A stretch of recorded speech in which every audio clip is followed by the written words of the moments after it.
I'm Mel, and welcome to Rain's channel. Hey guys, don't forget to like and subscribe to support this channel. Now sit back, relax, and enjoy your listening. I've got to start from the beginning in this experience.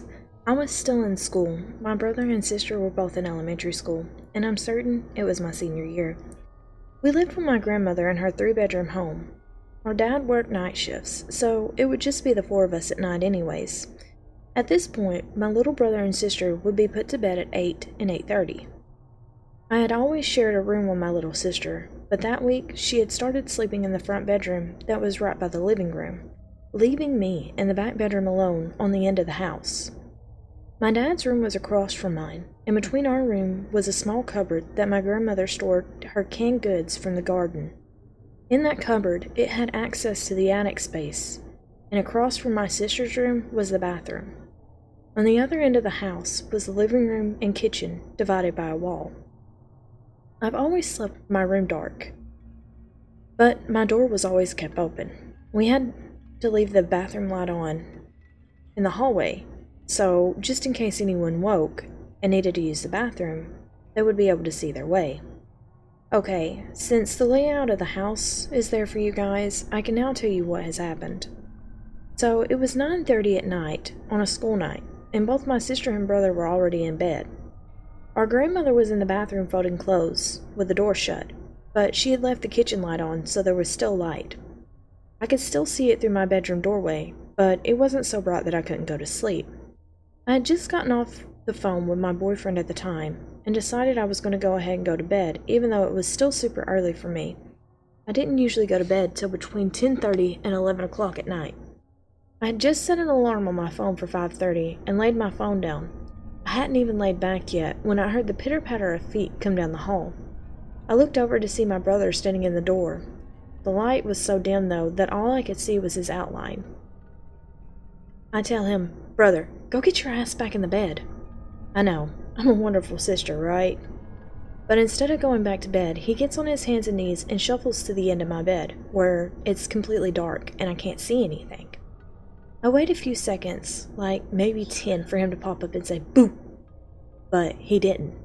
So I grab my phone, and as I'm grabbing it, I'm still looking, and I'm saying, "Brother, you've got to get in the bed. You've got a little while before you get up for school." But when I shone the light down there, I didn't see him. My closet is at the foot of my bed, but it was so packed full of junk that nobody could fit in there. And my bed, he couldn't get under there because the box springs were sitting flat upon the floor. I almost couldn't believe what I had just seen. I could have sworn I had saw my brother come in my room. I freaked out and leaped from the bed to the hall, and I go ask my grandmother where brother went. And she tells me that he's been asleep since 8 on the couch. I go to the living room where the TV was still on, and the room was flooded with light. And I see that he's still laying there. He's asleep. He hadn't moved. Fast forward from 2014 to 2017. I'm pregnant, and I'm living back in the same house while my partner and I are waiting for our home to get ready. My grandmother was now staying with my aunt. So were my little brother and my little sister. My dad was still living in the house, though, by himself. To help my aunt out, I start keeping my brother, and he keeps me company since our dad is still working night shift for the time being. I was afraid to be alone at the house at night, considering it had been broken into twice already, and even though my 11-year-old brother wouldn't be able to protect me, I still felt safer with him there.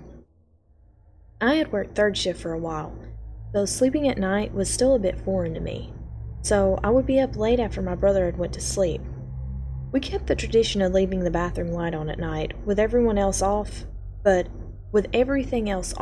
at this time I wasn't sleeping in the back bedroom. Instead, I was in the front bedroom where my sister had been. I need to also tell you that this room had never had a door on it, not even when it was built. So we used a sheet as a curtain for the door. I would pull the sheet back and leave it open some nights, and on one night I was laying there and I look up and I see the same dark shadow. This time, though, I had heard no footsteps or shuffling. I closed my eyes for a minute and opened them, hoping he would be gone. Instead, he was standing right beside my bed, staring at me. I put the covers over my head and hid the rest of the night and didn't sleep a wink. After that, I started sleeping with my TV on. That August, my grandmother's friend moved in to help me out. Mind you, she didn't need to, but that's not crucial to this story. Since I had started getting very big or pregnant, my grandmother was afraid of me being alone and going into labor. I had said something like I was going crazy because it had gotten to where I was seeing and hearing things nonstop, and she assured me, "No, you're not. You're seeing a little boy, aren't you?"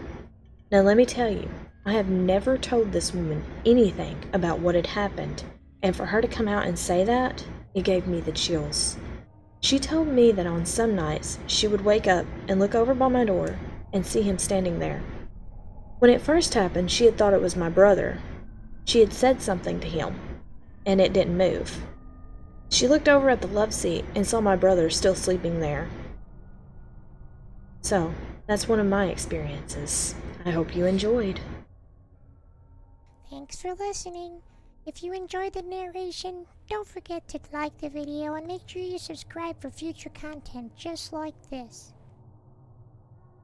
If you have a story you would like to be narrated, just contact Rain by email. It's linked down below. We look forward to seeing you again next week. Bye!